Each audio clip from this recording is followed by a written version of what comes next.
السلام علیکم، انڈیپینڈنٹ اردو کے ساتھ میں ہوں فاطمہ علی اور اس وقت میں موجود ہوں لبرٹی چوک میں، جہاں پر یوم مزدور کے موقع پر پاکستان تحریک انصاف کی ریلی جو ہے اسے نکلنا ہے۔ آپ کو دکھاتے ہیں پیچھے لوگ یہاں پر پہنچ رہے ہیں، ٹولوں کی شکل میں لوگ یہاں آ رہے ہیں، اور ابھی یہ پتہ چلا ہے کہ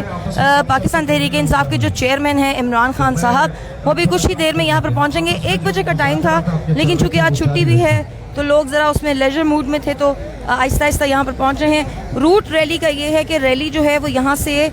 پیدل مارچ کرے گی فیروز پور روڈ سے ہوتے ہوئے ناصر باغ تک۔ خان صاحب کے حوالے سے یہ کہا جا رہا ہے کہ وہ یہاں پر بھی ایک چھوٹا سا خطاب کریں گے۔ آپ دیکھ سکتے ہیں یہاں پر تیاریاں کیسی ہیں، لوگ ہیں لیکن بہت بڑی تعداد میں نہیں ہے، لیکن شاید جب یہاں سے چلنا شروع ہوگی ریلی، جب مارچ سٹارٹ ہوگی تو ساتھ ساتھ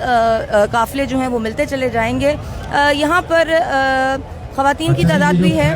اور یہ فیروز پور روڈ سے جائے گی ریلی، پیدل مارچ کریں گے یہ لوگ اور ناصر باغ تک جائیں گے۔ کل تک جو ہے وہ اجازت نہیں ملی تھی، لیکن پھر کل رات کو لاہور کی ضلعی انتظامیہ نے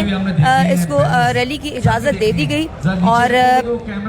ریلی کی جب اجازت دی گئی تو کچھ شرائط ساتھ میں رکھی گئی کہ ایک تو یہ کہ کیمپس جو ہیں وہ استقبالیہ کیمپس نہیں لگیں گے۔ کیمرہ اگر اس طرف آپ ادھر تھوڑا کراؤڈ بھی دکھائیں، سو جو ریلی ہے وہ جو استقبالیہ کیمپس ہیں وہ نہیں لگیں گے۔ اس کے علاوہ اداروں اور عدلیہ کے حوالے سے کوئی بات نہیں کی جائے گی۔ ساتھ ہی ساتھ جو ریلی جو یہاں سے جو مارچ یہاں سے چلے گی اس کے اندر جو سیکیورٹی کے انتظامات ہیں وہ پاکستان تحریک انصاف کی جو انتظامیہ ہے وہ خود اس کو سنبھالیں گے۔ یہاں پر ٹریفک کے جو حالات ہیں، ابھی کچھ دیر پہلے تک یہاں پر گاڑیوں کی آمد و رفت جو تھی وہ جاری تھی، لیکن اب یہاں پر یہ آمد و رفت کو ختم کر دیا گیا ہے۔ جو لاہور کی ٹریفک پولیس ہے انہوں نے بھی اپنے انتظامات مکمل کیے، کیونکہ آج لاہور میں دن بھر کئی اس دن کے حوالے سے کئی ریلیاں اور سیمینار جو ہیں وہ منعقد کیے جا رہے تھے، سو بہت ساری جگہوں پہ ڈائیورشنز لگا کر جو لاہور پولیس ہے، ٹریفک پولیس، انہوں نے بڑے اچھے طریقے سے انتظام کو سنبھالا اور ٹریفک کو بغیر کسی اس کے